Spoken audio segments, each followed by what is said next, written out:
Yeah, the move. Whatever hand you hit, you move to that side. Left hook, boom! You gotta think of throwing punches. Your job is to throw punches. Dog with sheep, it will become a sheep.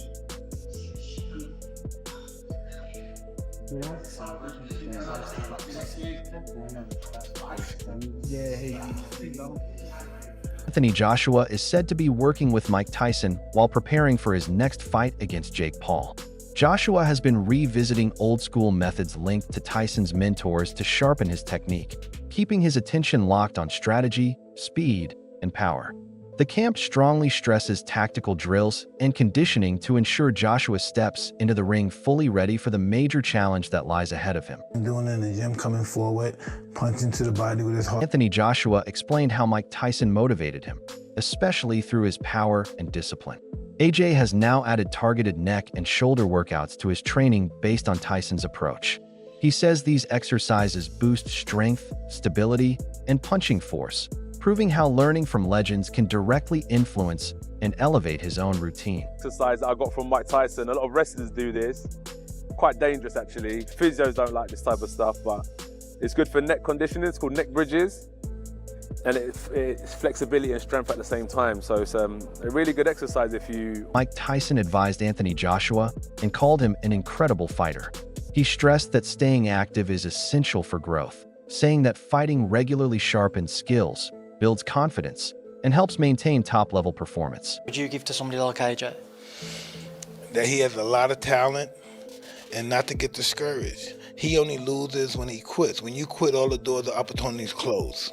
You know what I mean? You have to be game, and then don't get discouraged if you lose. Listen, you just lost, you may have got $30 million. I just think the more time you lay off, the worse you get. You have to fight constantly. To be the best, you have to do it. Anthony Joshua is pushing hard in camp, using parts of Mike Tyson's style. He's added focused neck rolls and strength drills to boost resilience and power, while sharpening conditioning, speed, and technique. The sessions are built to increase punching force, agility, and endurance, showing how fully committed AJ is to elevating his skills and taking control in the ring.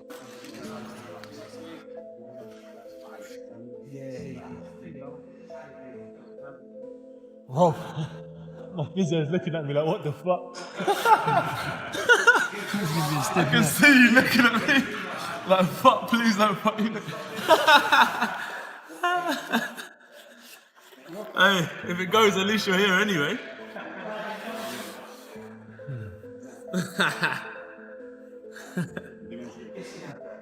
You know, 43,000 tuned in. Oh, mate. I know I started this shit. Yeah. Mate, just trying to set up the physio table for the flat tonight. Anything? Get back up. I'm easy, bro. Eat.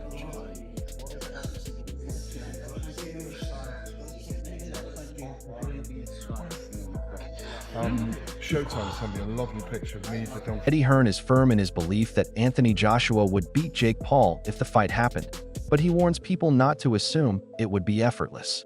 He notes that while Jake Paul isn't seen as a top-level boxer or a major name in traditional boxing, Joshua's past wins prove his strength, including his victory over Francis Ngannou, who is an elite fighter. Hearn says this comparison shows Joshua's success comes from skill, preparation, and discipline, not from facing weak or untrained opponents. He highlights that Joshua trains intensely and has the power, technique, and strategy needed to dominate fighters at every level. Jake Paul, Anthony Joshua 50-50 fight, what do you make of that? Yeah, I just said in another interview, great if it is. I mean, if it is, then you've got no problem seeing it. But when AJ, I mean, decapitate's a strong word, but you know, when he renders Jake Paul unconscious like he did to Francis Ngannou, don't then say, oh, well, it was Jake Paul. Do you know what I mean? I mean, when AJ beat Francis Ngannou, Ngannou just had a fight that could have gone either way with Tyson Fury. Then AJ poleaxed him and everyone just said he's just an MMA fighter. Do you know what I mean? Jake Paul's not Francis Ngannou. But, as I said before, if you want to see Jake Paul exit the boxing world... Nigel Benn voices concern about how entertainment-focused fights affect professional boxing. He believes that when celebrities or social media figures step into the ring, it creates a situation where lifelong boxers who train and compete at a high level don't receive fair financial returns. Ben notes that true competitive fighters often earn modest pay compared to the huge amounts generated by crossover events that attract viral attention and public hype. These spectacle bouts bring massive audiences and sponsorships, leading to big payouts for participants who may lack the same skill or experience.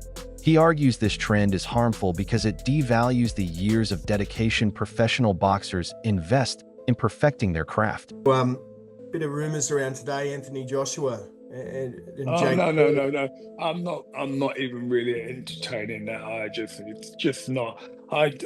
Being a two-time heavyweight champion of the world, it's I don't know, YouTubers. I'm not really into all them influencers coming in there, and it's like some boxers that really work their butt off don't get paid like what these guys are getting. And Anthony Joshua being a former world champion should be fighting like someone in the top 5, top 10. So I ain't really got much time to talk about that. Not interested really. Bad for boxing? Well, not bad for boxing. If people want to pay to watch it, then who am I? I'm just giving you my opinion. Who's not worked his way through the ranks to earn that shot at the former world champion? No, not at all. Australian boxing. Who are you a fan of? Obviously got good fighters out there. Jai's my type of fighter. He's very spiteful, and it's just another level, really. I don't think there's no better cruiserweight around. Oladipo highlights the financial side of the Anthony Joshua versus Jake Paul matchup, saying it would be unwise for Joshua to turn down an opportunity that could earn him close to $100 million. For a fighter of Joshua's level, the risk Jake Paul presents is small compared to the massive reward, making it a low-risk, high-reward scenario. Oladipo notes that such huge paydays are rare in boxing, even for elite champions, so capitalizing on it is a smart move. He argues that Joshua is in a position to secure major financial gain, while facing a manageable challenge due to Paul's limited experience as a professional boxer. Right, if someone knocks on your door and says, "Do you want to fight Jake Paul for 100 million?" You're like, you'd be stupid to say no. No, I don't want that 100 million for what would be and will be and should be easy work for AJ. Like, well, why are you going to turn down 100 million? AJ should and could knock out Jake Paul in a round. Like, if Jake Paul was over here fighting under our British Boxing Board of Control, I don't think it would be a Southern Area Cruiserweight champion. AJ is a former unified heavyweight champion of the world that I still believe is a top 10 heavyweight in the world. Like, AJ should be able to destroy him. AJ is going to be 60 pounds or so bigger than him. AJ hits like a truck. AJ is a better boxer. Like, this is Many boxing fans strongly criticize the idea of Anthony Joshua facing Jake Paul, seeing it as a major mockery of the sport because it matches a seasoned heavyweight champion against a social media figure with limited traditional boxing experience. Fans fear Joshua accepting Paul could stop him from chasing a more legitimate fight with Tyson Fury. To many critics, the matchup seems driven by money rather than competition or history. Online discussions reflect this frustration, with many arguing Joshua's legacy could be affected by taking part in such an event. Indeed, Anthony Joshua gets in the ring with YouTuber Jake Paul, and that's what he is, YouTuber Jake Paul. Would you watch it? Simon, before we take some calls, with this seemingly in the pipeline, can we safely say goodbye to Anthony Joshua versus Tyson Fury? Well, I think it's done anyway, judging by the mood music that seems to be coming out from various camps. If you listen to Tyson Fury, he seems to be, despite the fact we've danced this dance before and walked this walk before, he seems to be talking in a very different way. There's no hyperbole. I'm done. This is a younger man's game. I've done my bit. I'm at peace with where I am in life. I don't need boxing anymore. But not in the flash for cash way that Tyson often does it. In a more earnest way is my understanding of his sort of thought processes. So with that in mind, it almost feels that that's off the table anyway. Who knows? The draw of the enormous amounts of money that this one fight can generate. This is the one fight that can really get everybody paid. I mean, the two protagonists. Whatever Usyk takes, tragically for him, he wouldn't even get anywhere near as much money as potentially being offered for the Fury-Joshua fight. What would earn AJ more of a pay packet? Fighting Fury or fighting Jake Paul? Well, I would think tragically fighting Jake Paul. God, what is because, that? Because the revenues, because it's a Gen Z TikTok generation that wants to watch sport in a certain way. Yeah, and that's nothing critical of them. It's just the way that it is. And that's the circumstances of social media and the platforms that people like Jake Paul are able to cross over. It's not a case of people in the mainstream should be dinosaurs. The digital world and those opportunities and those platforms are marvelous places. And you know, you heard me talking about Mark Goldbridge the other day and the commercial deal that he did with the Bundesliga. And we can be sniffy about their level of content, or we can accept that there's a place for everybody. It's interesting that still the digital world and that's... Analysts note that Jake Paul stepping up to fight Anthony Joshua represents a major jump in competition compared to his previous opponents, who were often older or retired. Joshua is an active, high-level professional with a record against top-tier fighters, forcing Paul to adjust his training, strategy, and mindset, as he can't rely on facing someone past their prime or inexperienced. While Paul remains the underdog, the fight offers a true test of his skills and a chance to show real growth and improvement. Maybe even bigger than the Mike Tyson fight. It's hard to say really. Tyson was a big name, but it's going to do numbers regardless, because Joshua is a big name, and then people are going to be tuning in to see Jake Paul get knocked out. Right now, Eddie Hearn talks about Jake Paul taking this Joshua fight. I mean, my estimations of Jake Paul would go through the roof if he signed to fight Anthony Joshua, because I just can't believe in my mind that he would do something like that. I mean, Gervonta was a smart one because of his size. Like, you know, I think actually he would have had a lot of success against Jake Paul, but the size is a problem.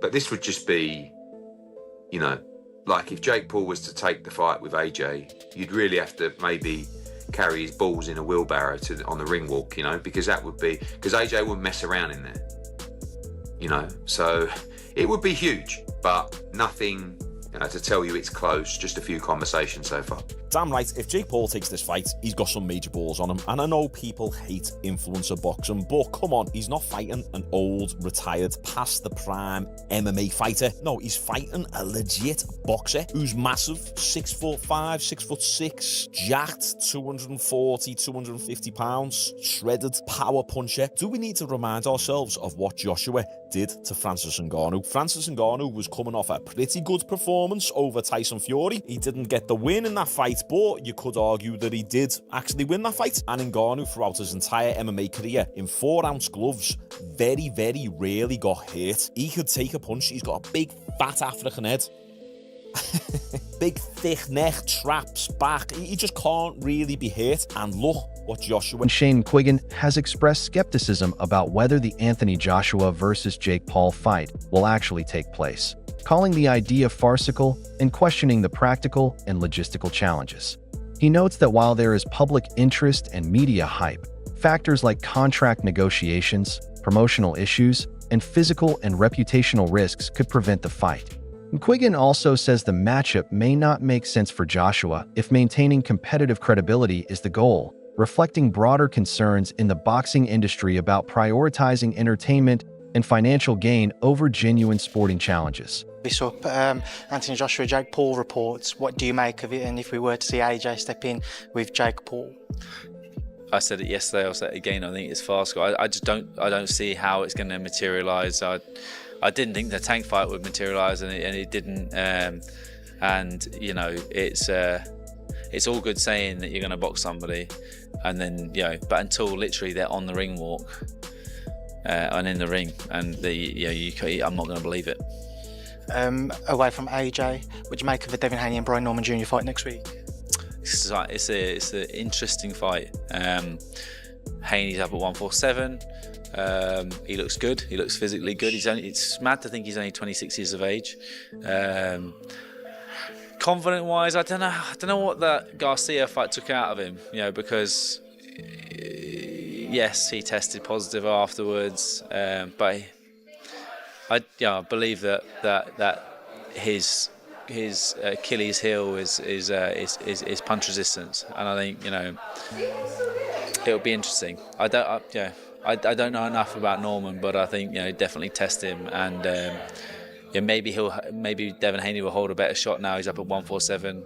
But yeah, it's an exciting matchup. I think it's Analysts have observed a change in how Jake Paul is viewed in boxing. While once seen mainly as a celebrity or social media figure, he is starting to earn recognition as a legitimate boxer due to the tougher competition he faces. This shift is affecting how fans, trainers, and commentators perceive him, bringing new respect for his efforts and achievements. Analysts stress that this doesn't put Paul on the same level as elite fighters like Anthony Joshua, but it marks a step toward greater credibility. Like the one that I was mostly familiar was the Anderson Silva one. Where Anderson Silva had like one sick round where he's like, whoop, whoop, doing it what Anderson Silva does and missing everything and cracks him and whatever. And then he just like the next few rounds, he's back to like just getting his butt kicked by Jake Paul and walking around, doesn't look the same. Yeah. But again, I don't think these guys are actually getting dropped to like faking. I think Jake Paul actually has that kind of power. I just feel like they kind of know the deal. Okay. Yeah, we're gonna fight. We're gonna fight. I make a lot of money. You make a lot of money, not as much money as me, but you make more money than you ever would. So you take it. It is what it is. But I don't know. Kind of sucks to see all these legends, right? Like of the sport. Like, you don't want to see that. You don't want to see this guy is losing to freaking Jake Paul. I will say I loved everything about the Tyson fight in the lead up, and then as I'm actually watching it, I'm like, all right, this is actually fucked up. My bad. Yeah, it's like senior. Even when he turns around on People are starting to take Jake Paul more seriously, recognizing that he trains hard, studies boxing techniques, and is willing to take on tough fights. This shift could impact his career, helping him secure more serious opponents and higher profile bouts in the future. Analysts note that while he is still developing, being regarded more seriously marks a significant change in perception and signals a turning point for how crossover fighters are seen in the boxing world. Some other stuff like how much Anthony Joshua made. Is he in debt? Does he have to do? They know these. There's an outside motivation to want to do it. Yeah. And then that's probably why guys like Tyson or whatever would like, well, yeah, I need to pay some bills. Let's do it. It also gets their name back out there, like in a big way. And it has to be a big enough name that people are interested at all. Yeah. And I think at this point, Jake Paul is taken a little more seriously than before. Like if it was the first fight, I think it's a lot different. But then at this point, I think it's more like, oh yeah, it's a thing. It's an exhibition. It's a model. Yeah. This has got to be big money because even Anthony Joshua's last fight that he lost, he reportedly earned about 25 million pounds. And when he fought Francis Ngannou in March, he approximately made $50 million. Wow. So like rumor mill has it so that Jake Paul is set to potentially earn, Jake Paul might earn 90. That's all for today's video. Stay tuned, and we'll see you next time.